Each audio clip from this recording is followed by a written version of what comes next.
Ovako, zadnji stih je pjesme Ne volim te svačaš, kome je to bilo namijenjeno, ako se može zna? Ovako, ja moram priznat da sam nenormalno sretan, jer toliko sam ima razgovora u zadnje vrijeme, nije bitno pod kojim imenima, ali ja kad vidim ovdje... Dobro. Kad vidim ovako ove rokere oko sebe, i muške i ženske rokere, kad vidim ove limenke što ožujske, što Tuborga, ja sam presretan, nama je lijepo. Mladeži, uključite se u heavy metal jer će biti vrhunski. Tako ti... A ne morate čak danas imat ni kosu, ja ipak imam na više, jedan sam švičan načelao. Znači možete biti heavy metalci bez kose prije, to nije moglo, u moje vrijeme to nije moglo vjerno biti, izbacili iz organizacije. Ali imaš bradu pa je u redu. Ali dok sam to bilo vrijeme ja sam imao dugu kosu. Izvadio si. Ali ja moram nešto kazati. Ali ima samo sekundu ako te mogu prekiditi. To što si rekao za heavy metal se uključuje Dickinson na koncertu pošto ste mi bili, rekao jednu legendarnu izjavu koju će na naš Vera reći. Sad kad sam zaboravio. Ok, rekate ovako da... Jer on je otišao iz Maidena, Adrian Smith otišao i kad nisu uzeli pare na druge strane, kad su došli do financijskog tjesnaca, ne kolapsa, tjesnaca, oni su se vratili u Maiden i došli Steve Harrisu i Nico McBrainu i rekli, oprostite, molim vas, možemo mi tu doći nazad? A onda je rekao Steve Harris, a šta ćemo s kosom? Onda je rekao Dickinson, pa svi su se ošišali, Metallica i svi. Onda govori Harris, aj dobro, aj moš iti. I onda ipak na zadovoljstvo nas metalaca, ipak je to veliki plus za heavy metal. U svakom slučaju. Ipak jer znamo koje su legende heavy metala, to su za mene osobno, su to ne samo Iron Maiden prije svega. Ja volim druge bendove, rekao bi, recimo za Metallica, meni najdraži album je Justice for All i prije toga. Poslije su se malo komercijalizirali pa su na razini Huljića i magazina, ali nema veze. Ali imamo zato krasne grupe, imamo imamo i druge bendove koji su opstali. Imamo recimo, meni se uvijek drago poslušati novi album grupe Megadeth, sam poslušao. Samo puno filozofira sa nekim vahovima na vokalu. Ali nema veze, recimo ja bih savjetovao našim metalacima koji slušaju emisiju da poslušaju novi album Anihilatora. Uzeo sam Švicarsku, pa ja sam jutro sletio i Švicarske također. Ali novi album Anihilatora je super, samo vokal ne valja, ali je strašno dobar album, strašno dobar. Pa Jeff Waters je fenomenalni gitarista. Oni su uvijek bili instrumentalisti. Izvanredno. Ja mislim da je to jedan lektira heavy metal glazbe. Jer recimo Anihilator što radi, ja nikad ih nisam gledao uživo, ali mislim da je album perfekt. I uvijek volim poslušati, znaš, stare dobre bendove, Accept, Judas Priest, tako dalje. A Wasp? Inače, Blackie meni je Blackie bio dugo vremena i dan danas jedan od uzora od legendi, jer kad Blackie zaskriči, to je onda svi padaju u vodu. Poslije Blackievog krika je gotovo, ne postoji ni Maiden, Metallica, niko više ne postoji. Blackie Lawless je ipak legenda za sebe. A kad smo već kod Blackie Lawlessa, znaš šta? Aj prvo me nešto pitaj pa ću vam poslije reći koji će pismo. Ja sam te ovo baš pitat od nekim daljnim akcijama i reakcijama živog blata na našoj Hrvatskoj. Kao ti kažeš, momentalno jadno estradi bez, još dok nije izašao album. Evo ovako, ja da prvo ne budem previše samouvjeren i nešto da se pravi nešto važan, jer ipak kod nas je malo ljudi i onda će misliti da sam neko kurčilo i to me uopće ne zanima. Jer ovaj album je napravljen za gušt osobno. Apsolutno, nas 3 člana i ja ću reći jednu iskrenu stvar. Nas ništa ne zanima, tu je na bas gitari i je tu ipak mala plenina. Nećemo namjerno govoriti prava naša imena, tu je na bubnjevima hodajući Sirel, tako? Veseli Sirel, hodajući. Ponekad hodajući. U stvari da ne bi ja puno komplicirao, to ipak na bas gitari mala plenina, ipak je to naš Pleta i jaki basista u Splitu i on je morao završiti u Živoblatu. Zna se na bubnjevima legenda Tošo i zna se ipak je na gitari i vokalu je general Vasilij Mitu koji je poznat kao bio je general poputgovnik. Onda je dobio čin veći kada. I on sad dobio generala, ali ime nije važno. Znači ja bih samo želio ukazati jednu drugu stvar.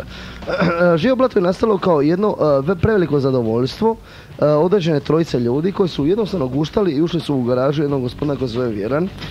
I oni su svirali sa nenormalno lošom gitarističkom eksperimentima generala poput Govnika, koji se pretvorio u abnormalnog generala, čak bi ga sad dobija čin admirala, jer je pretjerano dobar na gitari. Od sad ste admiral. I ja mislim da je Živo Blato je počeo sa 3-4 bezveze piste, ti to znaš, bila zajebancija. I ipak general Vasilij Mito je u prethodnom životu volio narodnu glazbu, nije bitno pod kojim imenom je djelovao. On je čak i jučer bio na albanskoj glazbi u San Galenu u Švicarskoj, gdje se moja druga osoba super zabavila, jer, brate, kako je bubnjar svira, zgadija bi ti se život. Bubnjar je iz Kumanova, iz Kosova, i ja sam jučer bio nisam na Kosovu. Nisam bio na Kosovu, bio sam u švicarskom San Galenu, ali pazi, ja moram sad ljudima našim ispričati. General Vasilij Mito ima jednu drugu osobu, koja neću uopće izdat koja... Nemoj se izdati. Nisam džiboni! Džiboni, ja ne bu niko, 2%. Znači, ipak neko ko nije džibon.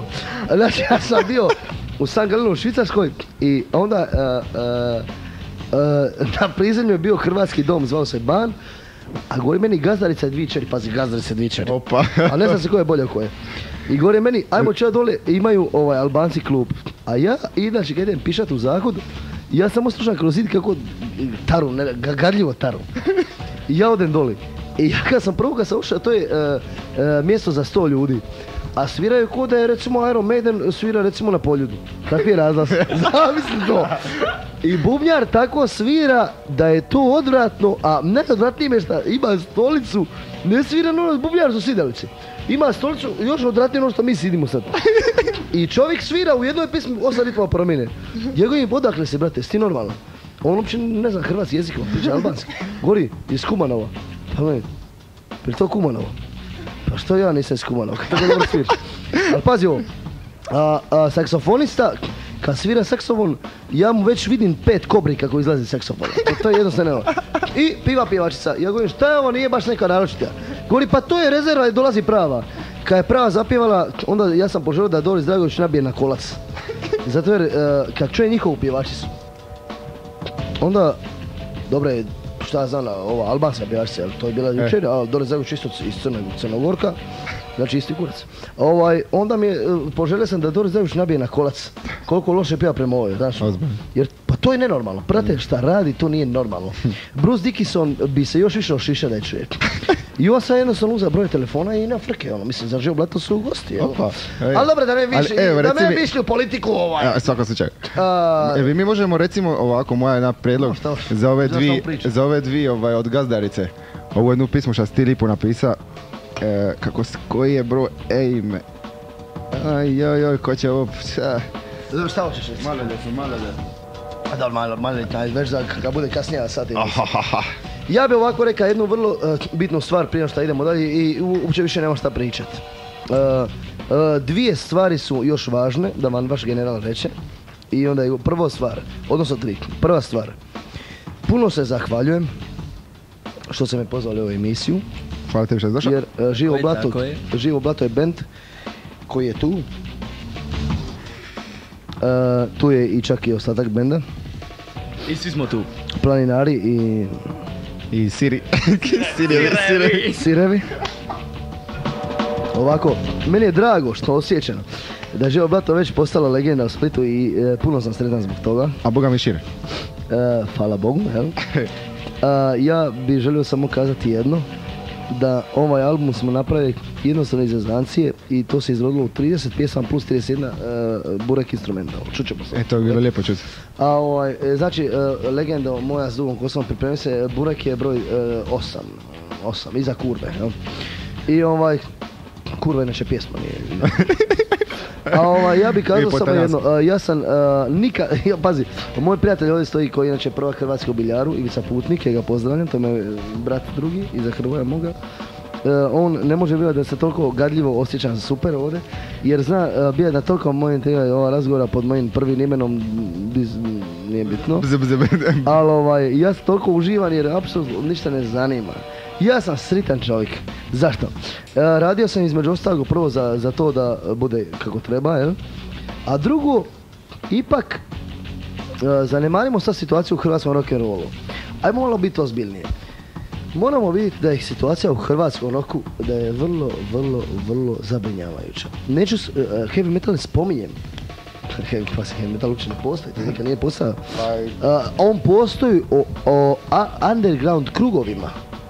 Najviše Splita čak. Mi Spličani kao parima, one ste džiboni, kamen s nogu bacam, to je budala. Znači, mi moramo biti, mi se moramo trzniti, mi nismo to što nas predstavljaju, mi nismo mjaukavci. Jer recimo Split je jaki grad u heavy metalu, a on nas papci predstavljaju kao budaletu. Ali sekund, ja bih te sad nešto baš pita. Recimo imamo u ovom gradu te, šta ti, kako ih zoveš, Džibu, Nižetića i ove sve. Nižetića i Smrdljivci. Ma ne, recimo, ali zašto niko od tih svih velikih se ne skupi? Su oni prije svirali heavy metal rock, se ne skupi i napravi tim... Ko je svira? Džibo je... Šta je on svira? Ali osmi putni. Pojem pokušava. Ma nema veze, ali neka bi. A zašto se recimo svi oni ne skupe, napravi se jedan rock klub, heavy metal klub za nas mlađe, di će oni... Oni će napraviti. Mi trebamo heavy metalci uzeti glogove kolce i nabijaju guzicu. Ma da i pobijemo. Ali zašto ne pomognu svemu tome? Pa di će oni pomoći? Zašto ti misliš? Šta ti misliš? Prvo oni su ti, ne može se dignuti neka stvar. Čovjek koja se ne može dignuti kurac, on ti odmah u kurcu.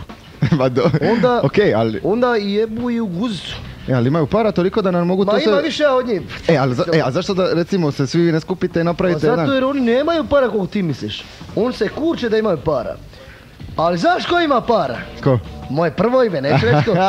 I on daje ulaže u heavy metal.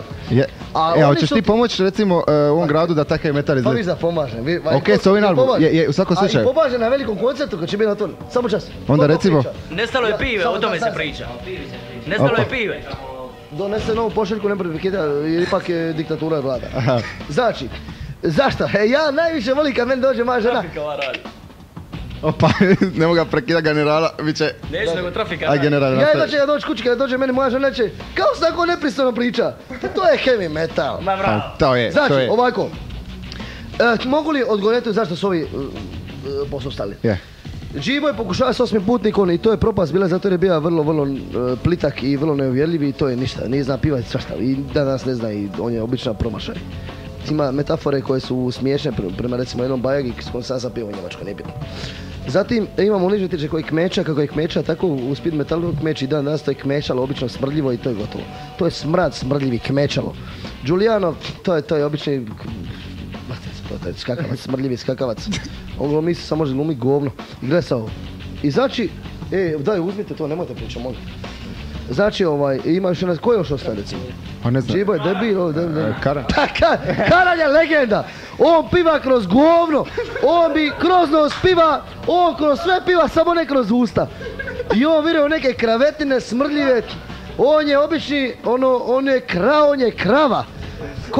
Koji to čovjek ne jede meso? Pa u stvari kad gledaš recimo svi koji su ostali u tom heavy metalu su otišli iz grada. Recimo Gabrić. Je tako? Pa jedino ko ja cijenim to je Bet Conan, odnosno Dennis Karis Gabrić. On je u Škotskoj, imao veliki prijatelj. Recimo drugi je Vinnie Vičkaft, drugi Vičkaft je u Hamburgu. A Elvisom sam se jučer čuo u San Francisco. Čuo sam se jučer s njim na telefon.